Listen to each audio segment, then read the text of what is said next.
गिरिनन्दिनि नन्दितमेदिनि विश्वविनोदिनि नन्दिनुते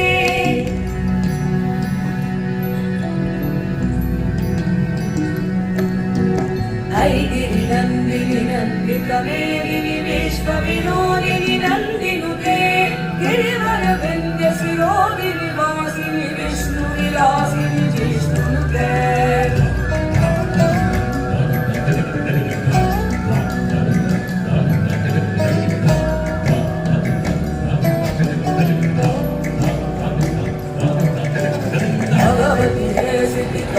कुटुम्बिनि भूरि कुटुम्बिनि भूरि कृते महिषासुरमर्दिनि रम्यकपर्दिनि शैलसुते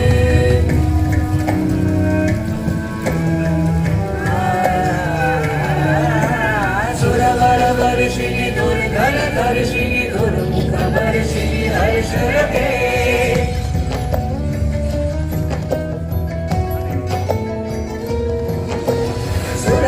वर्षिणि दुर्धरधर्षिणि दुर्मुखवर्षिणि हर्षरते शिववरपोषिणि शङ्करतोषिणि गिरिशमोषिणि घोषरते तनुजनिरोषिणि दितिसुतरोषिणि दुर्गतिशोषिणि सिन्धुसुते जय जय हे महिषासुरमर्दिनि रम्यकपर्दिनि शैलसुते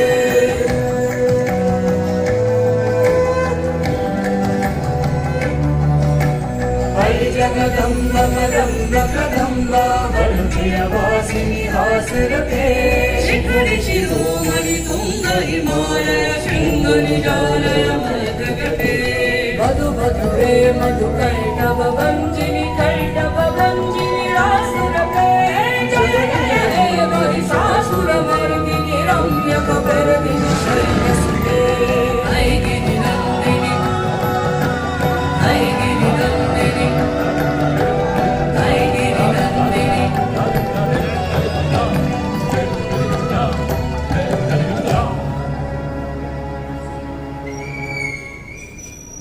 आओ आओ सुनो माँ समलेई की कहानी। इनकी महिमा से न बड़ा कोई, ना लगन ना पानी। ये है संबलपुर। इसी पावन भूमि पर माता समलेश्वरी का मंदिर है। आदिशक्ति, जगत जननी, महालक्ष्मी, महासरस्वती को यहाँ लोग प्यार से माँ समलई कहकर पुकारते हैं। यहाँ के लोगों को आपके चरणों में अगाध भक्ति है। भक्तों पर आपकी कृपा हो। ओडिशा के भक्त कवि और इस मिट्टी के सपूत कवि गंगाधर मेहर ने अपनी प्रसिद्ध कविता बलराम देव में बड़े ही सुंदर तरीके से वर्णन किया है। भक्य देवी समले रूपे हसी हसी सहस्ते धराई दिले अरिंचल हसी। यानी भाग्य देवी ने मां समलई का रूप धारण किया और अपने हाथों से राजा बलराम देव को हर शत्रु पर विजयी होने वाली तलवार प्रदान की। इस मंदिर के पास जो नदी बह रही है वो महानदी है। ऐसी मान्यता है कि यह नदी अनादिकाल से यहाँ प्रवाहमान है। इस क्षेत्र का इतिहास 4000 वर्ष से भी अधिक पुराना बताया जाता है। संबलपुर में बिखरे रॉक शेल्टर्स पर की गई मनमोहक चित्रकारियों से पता चलता है कि इस क्षेत्र में विशाल मानव बस्ती रही है। ये चित्रकारियां इंसान के बुलंद हौसलों का जयगान करती हैं। अनुपम उपहार लुटाया है। यहाँ की धरती हीरा उगलती है, जो प्रकृति प्रदत्त एक बहुमूल्य रत्न है। आप माने या ना माने, लेकिन प्राचीन समय में उड़ीसा अपने हीरे की खदानों के लिए दुनिया भर में प्रसिद्ध था। शासन और अर्थव्यवस्था पर लिखे गए प्राचीन संस्कृत ग्रंथ जैसे दूसरी सदी ईसा पूर्व में लिखे गए कौटिल्य के अर्थशास्त्र और वाराहमिहिर के 6ठी ईस्वी में लिखे गए बृहद संहिता में हीरे के एक महत्वपूर्ण स्रोत के रूप में इस क्षेत्र का उल्लेख मिलता है। यहाँ के हीरों की चमक इतनी थी कि प्राचीन रोम शासक के मुकुट पर भी ये हीरे जड़े हुए थे। 18वीं सदी में ब्रिटिश इतिहासकार एडवर्ड गिब्बन ने रोमन साम्राज्य पर लिखी गई अपनी पुस्तक the history of the decline and fall of the Roman Empire में बताया है कि बंगाल के सुमेरपुर खदान से रोम के लिए हीरे जाते थे। दूसरी ईस्वी की बात है। उस समय उत्तरी अफ्रीका के बंदरगाह शहर अलेक्जेंड्रिया को रोमन साम्राज्य का मुकुटमणि कहा जाता था। वहां क्लॉडियस टॉलेमियस नाम के एक प्रसिद्ध यूनानी विद्वान रहते थे। भूगोल शास्त्र, अंक शास्त्र, ज्योतिष शास्त्र, खगोल विज्ञान और मानचित्र कला के इस महान ज्ञाता को दुनिया टॉलमी के नाम से जानती है। जब वो अपनी प्रमुख पुस्तक ज्योग्राफिया लिख रहे थे तो उन्होंने दुनिया भर की यात्रा की।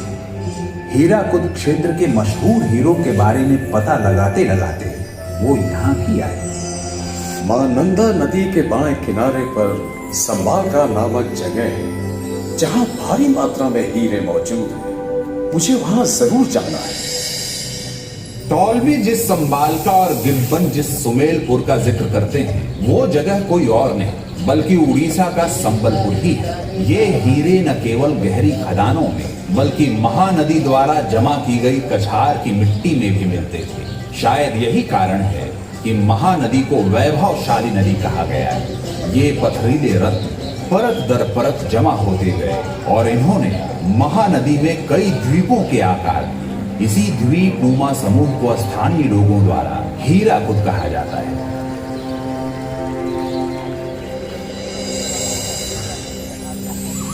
सन 1757 में पलासी की लड़ाई के बाद क्लाइव और ईस्ट इंडिया कंपनी के दूसरे अधिकारी बंगाल के असली शासक बने। उन्होंने ईस्ट इंडिया कंपनी के बहाने यहाँ निजी व्यापार शुरू किया। यहाँ के शासन प्रशासन में दखल देने लगा और यहाँ की अपार दौलत को दोनों हाथों से लूटा।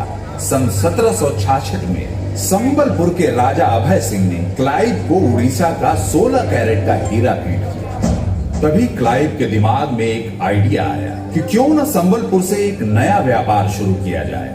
इस व्यापार से उसे अपनी काली कमाई को हीरो के रूप में बदलने और इसकी तस्करी कर इंग्लैंड ले जाने में मदद मिलती। उन्होंने हीरे के इस व्यापार में पार्टनर बनाने के लिए थॉमस मॉट से संपर्क किया जो कलकत्ता के पुलिस सुपरिटेंडेंट थे।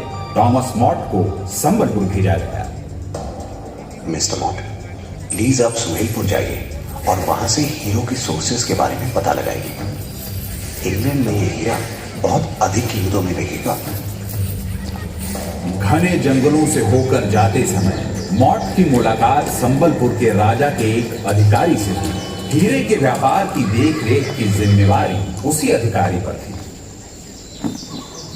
उस अधिकारी को यह कार्य सौंपा गया है कि वो बरसात के बाद ईब नदी, जो कि महानदी की सहायक नदी है, में उस लाल मिट्टी वाली जमीन का पता करें जो पहाड़ों से बहाकर लाई गई चट्टानों से बनती है।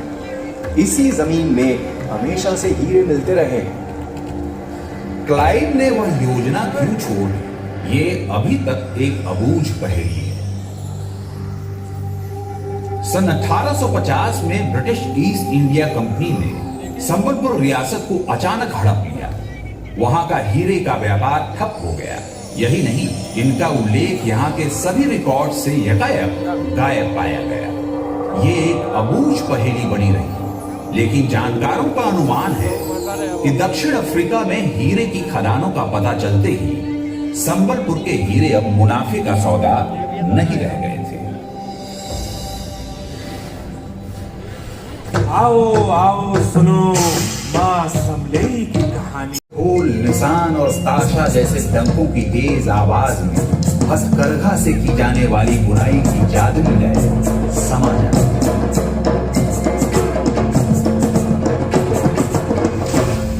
5वीं सदी में ओड़िया कवि सारला दास ने अलग अलग तरीके से अपने अधिष्ठात्री देवी की स्तुति की। अपने उत्कृष्ट ग्रंथ सारला महाभारत के द्रोण सर्ग में वह इन शब्दों में अपनी अधिष्ठात्री देवी की स्तुति करते हैं। संबलपुरे समलाई तुरुपलाओ सेथिरे लड़न मत नाना पूजा पाओ एही रूपे पूजा पाओ रही के स्थाने कि शक्ति मोहर मत तो गुण बदन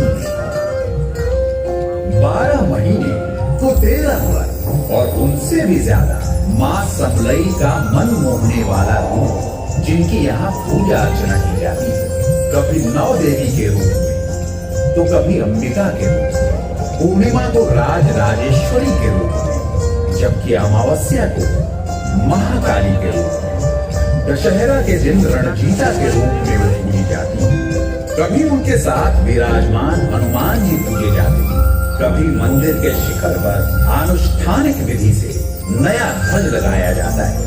एक दिन तलवार की पूजा की जाती है जो उनके अप्रतिम बल का प्रतीक है।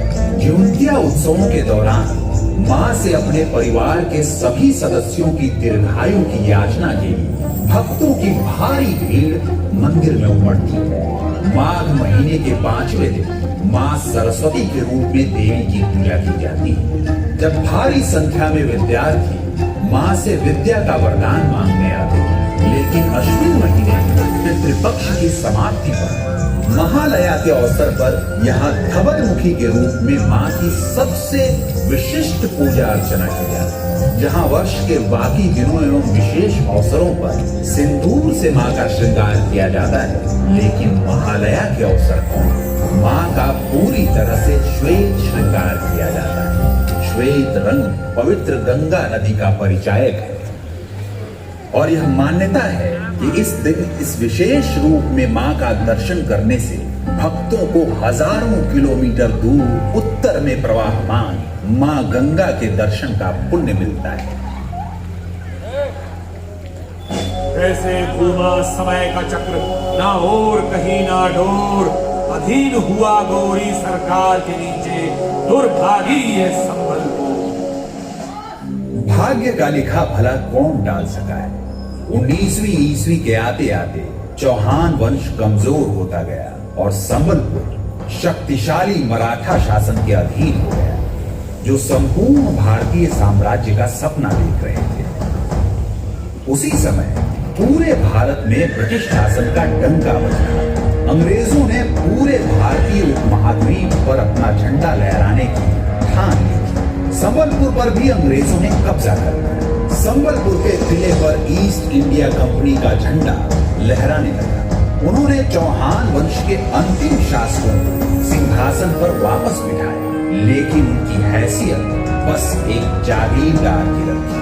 संबलपुर की गद्दी का दावा करने वालों की मांग को ठुकराते हुए ब्रिटिश कमिश्नर स्थापित परंपराओं और कानून का उल्लंघन कर राजा की विधवा रानी मोहन कुमारी को गद्दी पर बिठाया।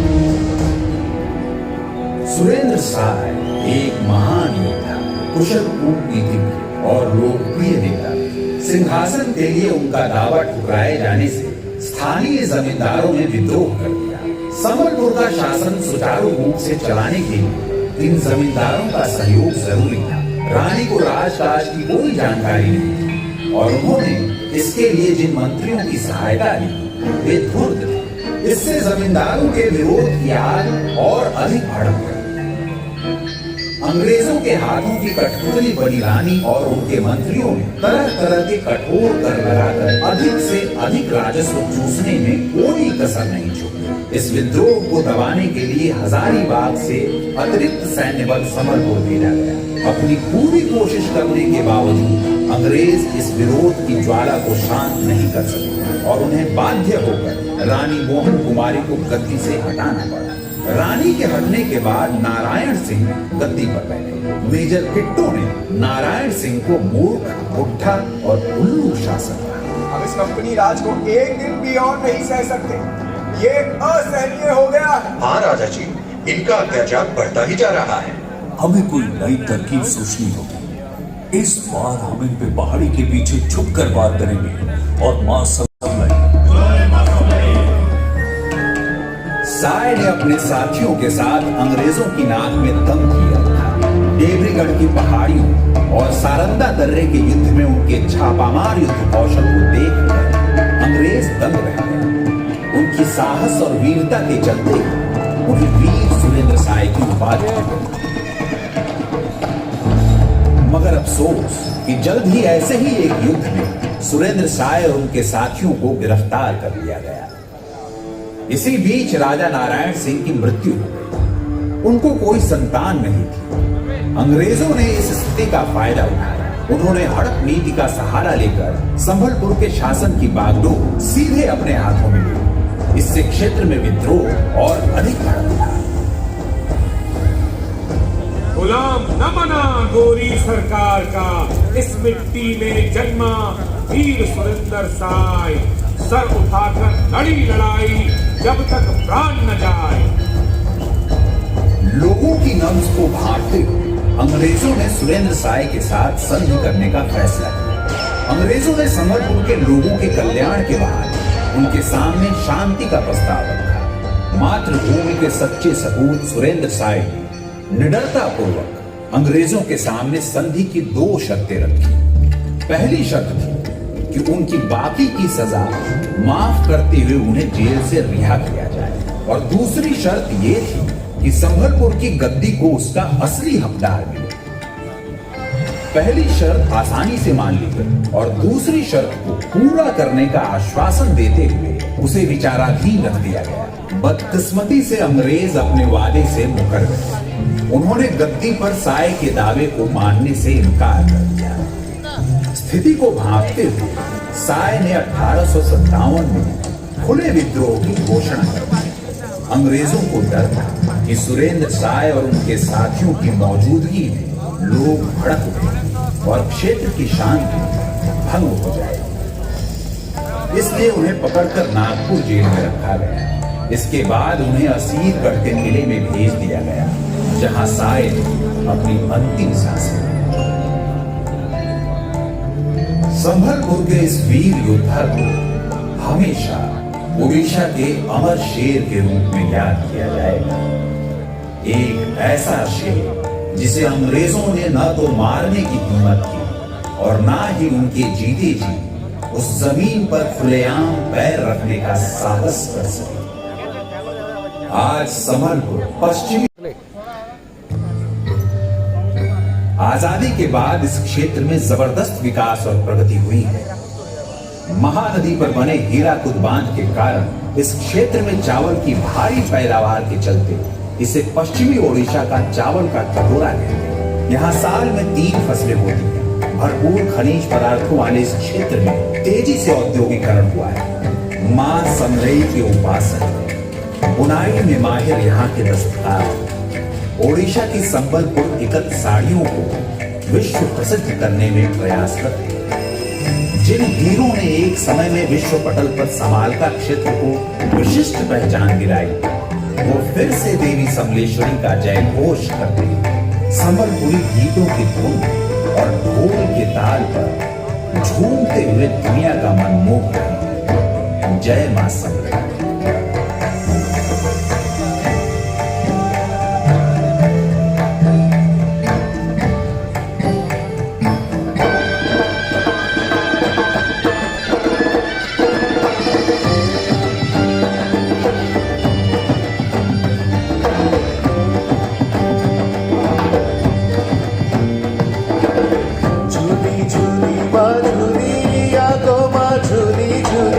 खंडा थर पर धरी हस्ती झुली झुली बाझुली आगो बाझुली झुली खंडा थर पर धरी हस्ती दुखीर दुख हरी करुणा ढारी पाना तोर उड़ाई जगती मंदार मंडित सिंदूर शोभित अजनी संभूता जगत वंदिता मागो अष्ट उदया करिथिबु सुदया मागो अष्ट उदया करिथिबु सुदया